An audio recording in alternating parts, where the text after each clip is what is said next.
Hello and welcome, I'm Mystical, this is Mystical Gaming and we're back into Watcher of Realms and it's Gear Dungeon 1, it's stage 6. This is the push for me. I mean, I haven't gone that far with it and I probably do need to start pushing on with it. So this is the first part for me.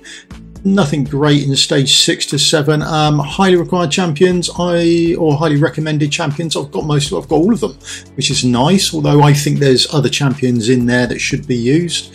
Artemis is in here mostly for his anti-healing, I think. I don't know how hard he hits or anything like that. I could build one up. I've got Lasser and I've already built up Lasser and I've got all his skill books into Lasser, so I won't be using him unless I'm really sort of forced down that road. So like I say, I've got Lasser already done up, so I'll be using him more than anything else. Now, if we go and have a look at the map, we can see that pretty much all the mobs here have greatly reduces physical damage, So it's magic damage we want to be dealing to them. So that's fighters with magic damage, obviously mages, and again we've got the cultist faction that will be coming up really well for us because they do a lot of AoE magic damage. Is what they're good at as a faction, so we want to make sure we're possibly using faction lords from there as well to help boost us up. Now the other thing we've got going on is the boss here. She applies Empress's Banquet onto everyone, which applies lifesteal to all mobs, restoring 50% of their max HP every time they attack. Now I did mess around with the curse debuff, but it's when they attack, not if they miss their attack or don't attack, anything like that. So the curse debuff doesn't work. They still do get a heal from it. I was sort of hoping they wouldn't, but it is what it is. Popular heroes, obviously Super Tank is up there, and then Valk is there. I'll be using a Valk. Elowin I won't be using. And then we've got sort of DPS orientated heroes. We've got Vienna and Carmet, absolutely fantastic, probably the best DPS is going on. We've got Morrigan and Denny. Now they're there because of the cultist lord thing. Now hopefully I'm out of the way here. I might have to put myself up a bit more, about there should be good. So first down, tank, Lion-O. He's going down as our tank. And I've got Lasser going down. He's just starting to build up his ultimate in time. And then I've got Morrigan. She's going down. Now I've placed Morrigan down there and I've placed her down facing all the way to the left. Now remember that's an AoE, so I'm just covering off the most amount of squares I possibly can. Also the other thing to note is, although we get two lines of the enemies coming in, they go to side by side, they don't cover two tiles like you'd normally expect. They only cover the one tile, so they're side by side but only on that bottom tile. So you don't have to really cover off that tile above, so anything going up there really isn't doing you that much good. So I'd prefer to cover further along than I would more tiles, so to speak. Then we've got Hollow down there. She's going to give us some rage regen and she's going to supply us with a bit of healing as well, as the boss does an AoE. It's not too bad at this level. We can overcome that without too many issues. Then we've got Vanera coming down. She's going to come down for our AoE. So as they come across, what we want is we want the anti-healing to go on, and then Vanera, she goes on and we're going to use her ultimate as soon as possible. It's not the most ideal time, but this is mostly to do with the amount of damage I have to do to them to kill them or get enough down that we're blocking them so they don't get out, and the amount of time it takes for her ultimate to come back round for the next run. So it's quite important to work out how and when you need to use her and how quickly you have to fire off her ultimate in time for it to come back round again. So that is mostly the timing issue with her. Now at the top just over here we've put down Valk. The Valk's gone down, she's got a shield up, and we want to make sure we keep her shielded. So the next one, we put her down early as we can. Okay, so before we go on, let's discuss Valk and what she's doing and how we're building her and that sort of thing. So we're going to trigger off her ultimate, but when the mobs come up from that far left point, when they spawn, we will trigger off her ultimate. Now her ultimate, as we can see here, increases damage by 50% for 30 seconds. That's nice. And then there's a second part to her ultimate that sort of gets forgotten about. She consumes any shield the hero has at present, increasing attack range by 1, so that attack range will go a bit further and she'll be able to clip this second lot of the mobs there. Attack speed by 100 and damage by up to 100% based on the strength of the shield. So that's what her ultimate does, and that's why we want a shield. She gets that extra attack range and she's doing more damage and she attacks faster. It's all works very well with her. So how do we make sure she's got a shield on? Well, if you're not using Vortex, then you may wish to use Lord from the Northern faction. So they're going to increase team members' basic attributes by 10%, which is nice. Pillar grants all faction team members a shield equal to 20% of their HP for 20 seconds. So there's another option for you to get a shield on them that way. Also, we're using a Vortex. Now, Vortex, when the hero's basic attack heals any excess of the target's HP, surplus healing is converted into a damage absorbing water shield. Again, that word shield is in there. So we've got another shield on Valk just to make sure that she's fully shielded up. And that way, when we use her ultimate, the shield will come off and then we will actually be able to attack. Now, the other thing is we place Valk down as soon as we possibly can. Now, we place Valk down as early as we can, and why do we do that? It's because of this ability here. It's not passive, it's just a sort of ability that goes on auto in the background.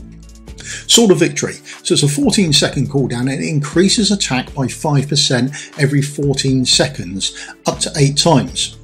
So over a period of 1 minute 52, and the effects are permanent. So over a period of 1 minute 52, it'll fully stack up to 8 times, and she'll be hitting for a lot more damage. So the sooner you get her down, the sooner she will start building up that damage increase for you. So Valk down as early as possible.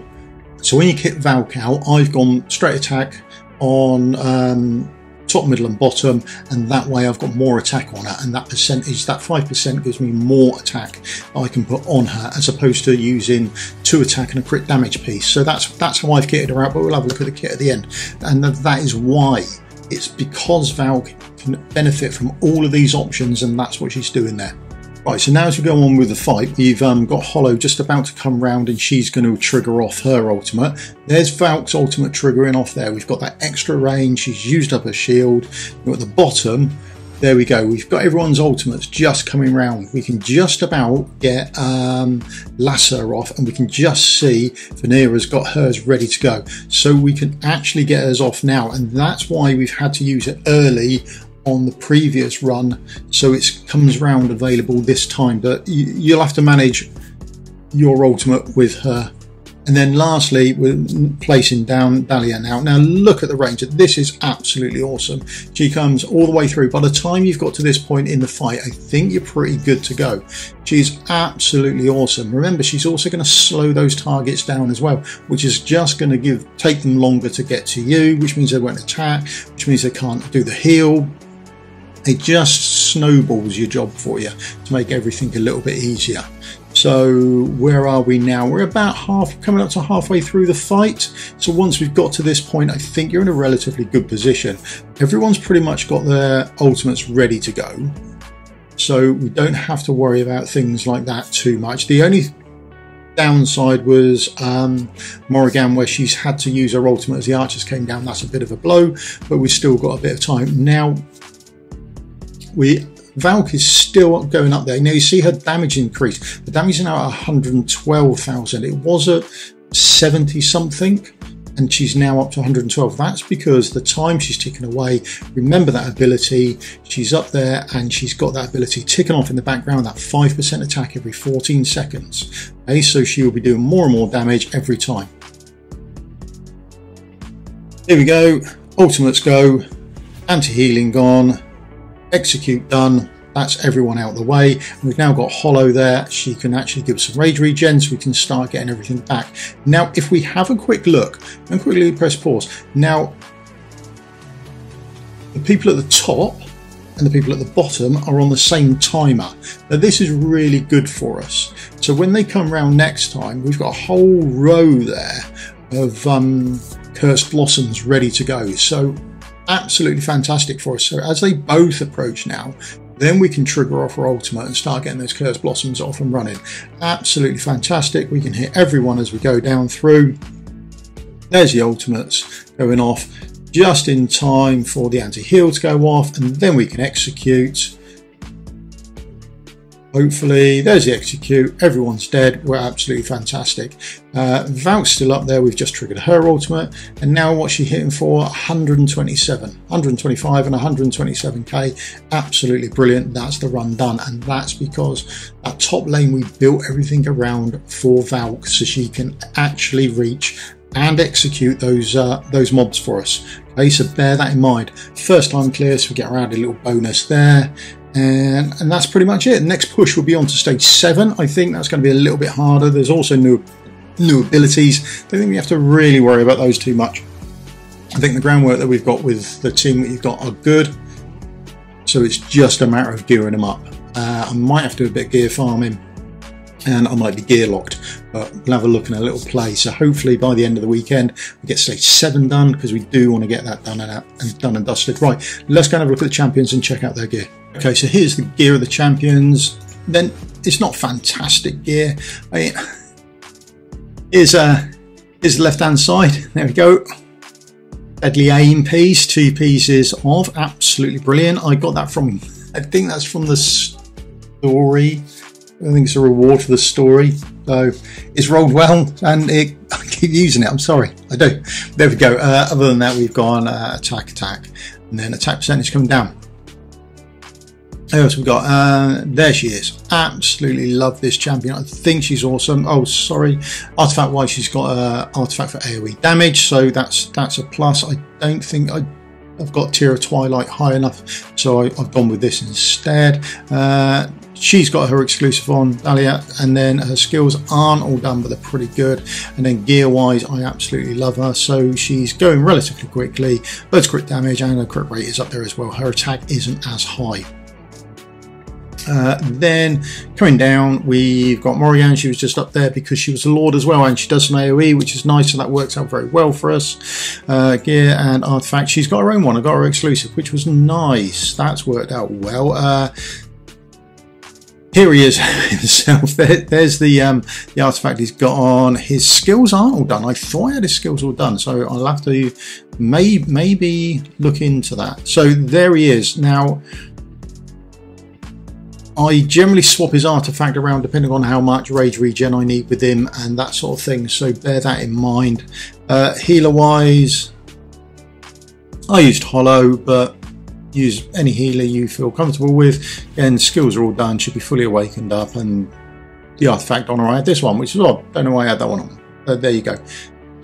Tanks, there we go. We just chucked down our tank and need to start and sort my tanks out. Haven't really done anything with them, and I do need to, so their skills aren't all done, and his gear is just in that. There isn't a great deal of tanking work for him to do. He's got to take a hit from the boss. That is realistically all he's there for. He shouldn't be getting hit by the mobs coming through, because then they're starting to heal when your anti-healing works off, so we're trying to not get him hit, but we might have to gear him up properly in future. Then Northerner wise, we used a Northerner Lord. That's the one I used. There's an artifact on, I don't know, and there's some gear. I'm not really fussed by it, it's not used. There's Olag, gear and artifact. Probably been a better tank, to be honest, but there you go. Healer wise, there's a healer. Vortex, there's the one we used. I've got him HP, then attack speed in the middle, and then HP again. I generally put attack speed in the middle for my healers, because I do like them, particularly single target healers, to be going fast. I want them to go as quick as possible, not hanging around with their heals. So that's what I do, but skills and awakenings are all done, and artifact wise, what do you have on him? There we go, orb soap. And then lastly, there she is herself, absolutely fantastic. So she's got the artifact on, deals damage with the range of people going beyond 1 tile, so that increases, that's good for her. I've got her awaken. I've got the awaken one done with basic attack range +1, so I've got a little bonus out of that.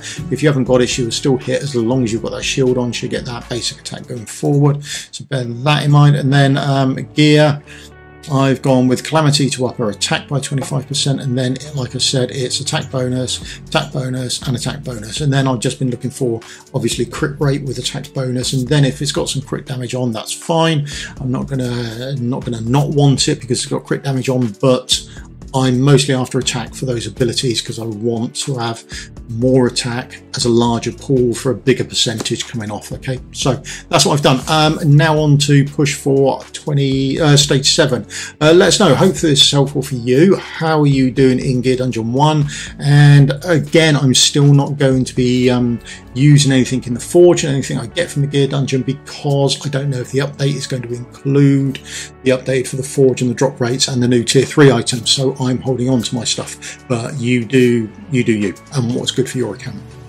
That's what I've used. Let us know how you've got on, good teams that you've used, and I'll see you in a video again soon. Thank you very much for your time. Cheers. Goodbye.